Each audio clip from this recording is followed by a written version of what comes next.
Bienvenue à la mini-méditation de mercredi de l'Institut biblique de Bruxelles. Il n'y a personne comme lui sur la terre, un homme intègre et droit. Il craint Dieu et se détourne du mal. Pensez-vous qu'un tel homme devrait souffrir? Certainement pas, direz-vous. Attention, c'est l'attitude des amis de Job. Ils ont un schéma très rigide en place.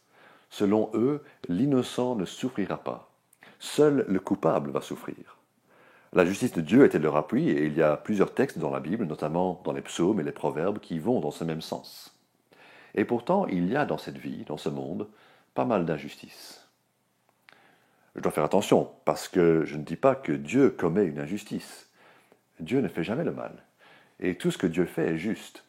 Mais la justice de Dieu n'est pas active envers chaque personne, à tout moment, de la manière dont nous croirions qu'elle devrait l'être. Concrètement, il y a des gens qui font le mal contre Dieu et qui jouissent d'une certaine facilité dans la vie.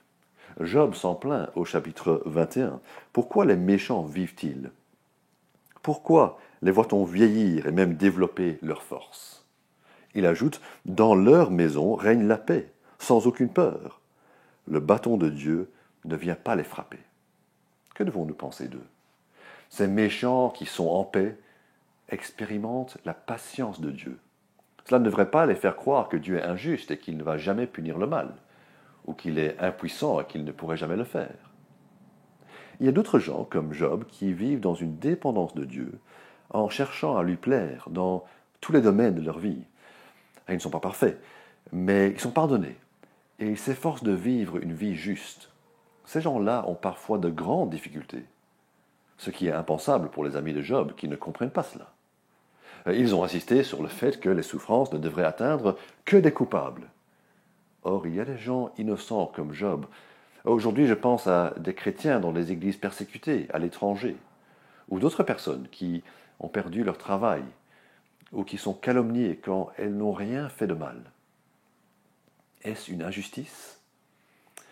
Dieu permet parfois aux innocents de souffrir, pour leur apprendre à compter sur lui, et à se détacher de ce qui est de cette terre, pour nous apprendre que notre vraie demeure n'est pas ici-bas, mais dans notre patrie céleste. Et pour nous donner envie d'être enfin délivrés de ce corps de misère, pour être avec lui. Ce qui nous montre que nous ne devrions pas emboîter le pas aux amis de Job.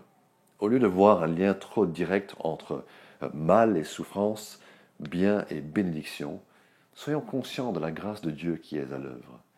Et que Dieu agit dans sa souveraineté pour accomplir un plan qui est au-dessus de nos petits schémas simplistes. L'innocent peut souffrir. Le coupable peut s'en sortir. Nous ne voyons pas encore la fin de l'histoire, ni sa résolution. Nous en parlerons la prochaine fois.